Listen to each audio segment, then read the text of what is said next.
Good morning, Mavericks. I'm Junior Nathan Battern. And I'm Junior Amanda Tomczyk, and this is your Meadowdale Mav News Show. We've come a long way this year considering there's only 1 month of school left. Today is Thursday, May 29th, and there are 14 school days remaining. Even with only a little time left in school, we still have time to meet one more new teacher. Here's Chelsea and Coop with their interview of Miss Tollefson. Hey Mavs, it's that time again to get to meet one of our new teachers here at Meadowdale. Let's go meet our new English and Spanish teacher, Mrs. Tollefson. My name is Miss Tollefson. I was born here in Linwood. I currently live in Seattle and have lived in other places, but am back here in Seattle. Meadowdale has been great. The teachers are so friendly and so helpful. Same thing with the students, and students have been very forgiving as I've been trying to figure out a new school. And I have really enjoyed being in the C-Flex. One of my favorite stories from my teaching career was from when I was student teaching, and the guy from the university was observing me teach, and so I was a little bit nervous anyways, and the students were doing really well. It was a pretty rowdy class, but they were doing great, until in the middle of teaching, this kid out of nowhere stands up and yells, "Who took my cheeseburger?" Who took my cheeseburger? And I somehow didn't laugh. The kid started laughing. I asked the kid who yelled that to step into the hall to sort of remove him from the situation. Because I was new at teaching, I forgot that he was in the hall. And so a while later, one of the other students, bless their heart, told me to go check on him. And so I did, and when I went out and checked on him, he was still out there, and I asked him what he was going to do so that, well, I was planning to ask him what he was going to do so that he could come back into class. In my free time, I still really like to read. I also like to cook and bake and travel and go to see live shows. Thanks, Mavs, for helping us get to know one of our new staff members here at Meadowdale. Now back to the studio. Thank you to Chelsea and Coop for their hard work this year, helping us get to know our new staff members. Hey, Miss Tollefson, did that kid ever find his cheeseburger? Wow, that was pretty disrespectful of him to interrupt like that. On that note, let's talk about respect on our campus. Here's Ian Vargas with a PSA on littering.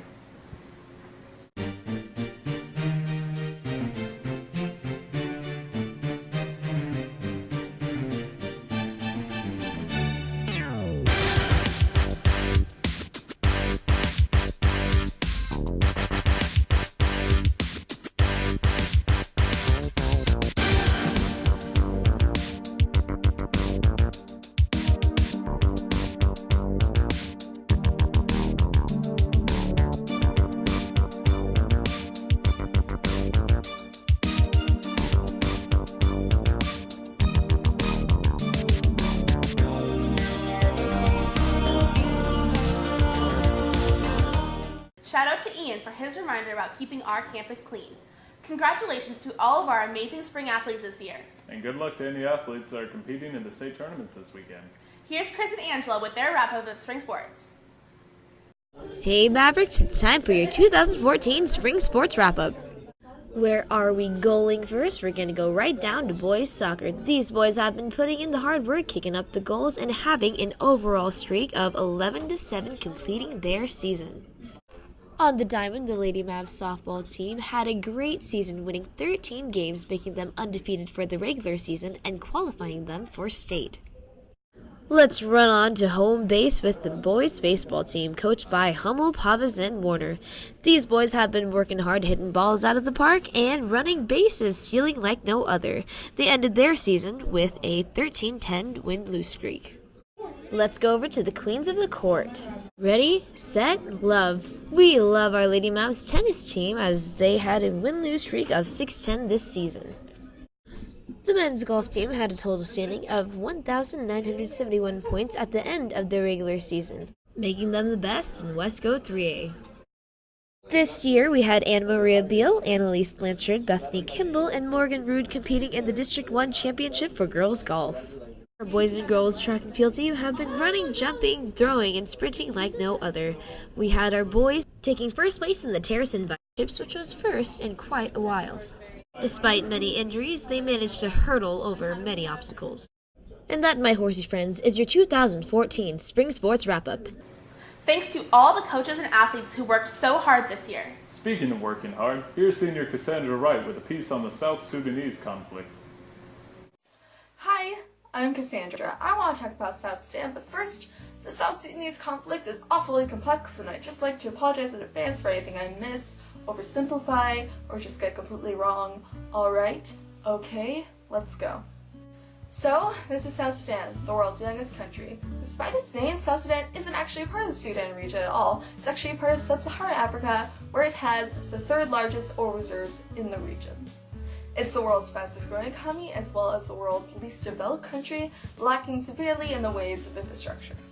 The world, especially the United States, was really gratified when on July 2011, South Sudan gained independence from Sudan. This followed the 2005 Comprehensive Peace Agreement, which ended the Second Sudanese War, a very long, very unhappy time. Over 98% of the South Sudanese voted in favor of the referendum to secede. When independence was announced, people charged into the streets of the capital Juba to celebrate and wave flags. Wins all around, right? No! It's been 3 years since South Sudan gained independence, and already the country's on the verge of civil war, possibly genocide. How did this happen? The scope of the South Sudanese conflict is large and manifold, deeply rooted in the history of South Sudan, its culture, and its politics, and its ethnic divisions, which I'll get into a little bit later. But let's start with last December, when the South Sudanese conflict technically began. On December 15, 2013, fighting erupted in the capital of Juba amid a power struggle between President Salva Kiir and his deputy, Riek Machar. Salva Kiir alleged that Machar was planning a coup against him. I should note that there was/is no evidence of such a coup. So why would Salva Kiir accuse Machar with no evidence? Here's where motive possibly reflects cultural divide. Though both President Salva Kiir and Riek Machar are members of South Sudan's ruling political party, they stem from different tribes. Kiir is an ethnic Dinka, and Machar is an ethnic Nuer. During a meeting of the National Liberation Council, Kiir, fearing a coup attempt, ordered that all members of the Presidential Guard be disarmed. Then, after disarming the troops, he allegedly ordered that only Dinka members of the Presidential Guard be rearmed. The story is that a passing Nuer soldier saw the officer in charge of the weapon stores rearming only Dinka soldiers, questioned him, they began fistfighting, surrounding soldiers joined in, stormed the stores to arm themselves, and then chaos ensued. Kiir's government claimed to have squashed the initial revolt, but in short, they were lying. The fighting has spread through Juba and engulfed 9 out of 10 South Sudanese states.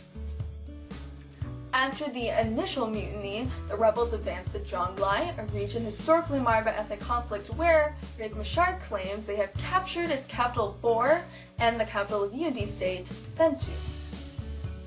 In Bentiu, Nuer rebels slaughtered hundreds of civilians taking refuge in mosques and churches simply because many of them were Dinka, but the civilian casualties began even before then. During the initial mutiny in Juba, it was the Dinka constituents of the Presidential Guard who targeted Nuer civilians. It's easiest to think of the South Sudanese conflict as a war between Kiir and Machar, or a war between the Dinka and the Nuer, but, as many critics have been quick to point out, it's not that simple.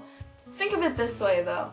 The ethnic conflict is one tectonic plate, and the political conflict is another tectonic plate, and these tectonic plates have been running parallel to each other for years, and have finally converged, with violent results. Is that how plate tectonics work? I'm not sure, but metaphor. But even if we can't understand why in Kelly Clarkson's name this is even happening, we do know something about the victims, and we do know what might happen to South Sudan, this bright, young, hopeful nation, if the violence continues. Already, in the past few months alone, tens of thousands of people have been killed, and 1 million more are displaced from their homes. And, as it turns out, there are some negative consequences to murdering / displacing an entire population. The UN estimates that a third of South Sudan, about 4 million people, will face starvation by the end of the year if the violence continues.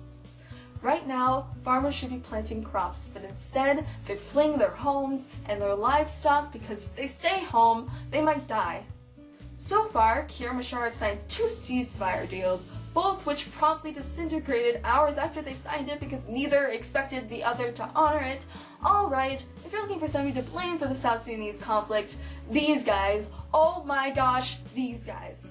And while Kiir Mashar are bent on bickering until the country's in ruins, the United Nations peacekeepers are doing what they can, where they can in South Sudan. But the thing is, they need funds. They need support. And Kiir Mashar needs to step aside so that money can go where it needs to go, towards the refugees.